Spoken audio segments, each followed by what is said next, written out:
was a bit of a sleepy afternoon, early evening at Ohio Stadium. Buckeyes winning 49-10 for their homecoming game against Rutgers until we got into the fourth quarter and things got a little testy with a three-finger point that we still don't know exactly what it means. Why three fingers instead of one?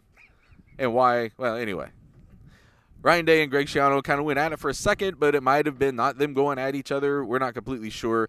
But, Doug, it's interesting because we came out of last week and Ohio State throttling Wisconsin, talking a little bit about how aggressive you're supposed to be in the fourth quarter of games. And in this case, it was Jesse Mirko, who is probably a scholar at Australian rules football and still figuring out the finer points of American rules football, who gets the snap and sees nobody in front of him on his rugby rollout punt and says, well, I'm just supposed to run it there, which you're not supposed to do necessarily when you're up 49-10 in the fourth quarter. And Ryan Day said he'll talk to him about that. And I think Greg Schiano realized that immediately. It was just a heated moment. Two coaches trying to pull their players back, prevent it from being worse than it was, which is more shouting than anything else. I mean, their fingers were like 2 inches apart from each other. So, I mean, they could be like, I mean, like, in the moment, it was crazy. I think it was the maddest we've ever seen Ryan Day. But Greg Schiano said he didn't have a problem with the call. He knows it was just a reaction. It wasn't a called fake punt. And he said it's our job to stop him. Like, I asked him, like, what's your general view of blowouts in conference games? And he said that's our job, you know. So they're friends. They both played it off. But I still, there's a part of me, I think there are Ohio State fans who would like that version of Ryan Day to emerge. I think they're like coming off a year where they lost 2 games. They lost to Michigan. I think maybe Ohio State fans are bring that Ryan Day to the Michigan game. That's who, like, I don't want Ryan Day and Greg Schiano to be like, oh, it was nothing. I want it to be something. I want that guy. So I'm interested in this, like, not the dark side of Ryan Day, but I bet you there are people who kind of liked it. Listen, I think some of the criticism that fans have tried to throw that way is a little bit unwarranted. I mean, we've seen Ryan Day in the first half of games be very aggressive, including at Rutgers a couple years ago, coming out and doing an onside kick when they're already rolling in the first half. We've seen Ryan Day make very decisive decisions 2 games into last year. He demotes the defensive coordinator because they just lost a game and like things were occurring on defense that they had to fix. And there's other coaches who I think would have played around with that a little bit or massaged it, and he was like, no, done.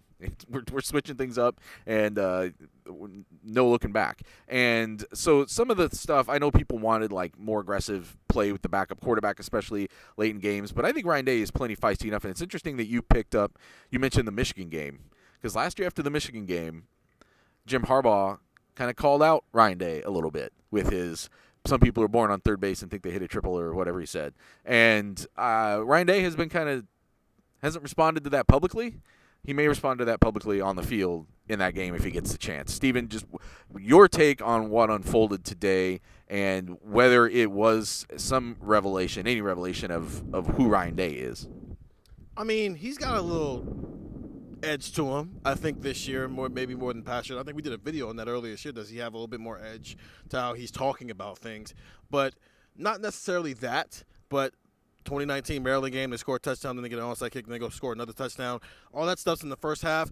I think what fans want is for him to rub a win in somebody's face with the play on the field. Not necessarily the Jim Harbaugh thing. That's winning the press conference as much as it is winning the field.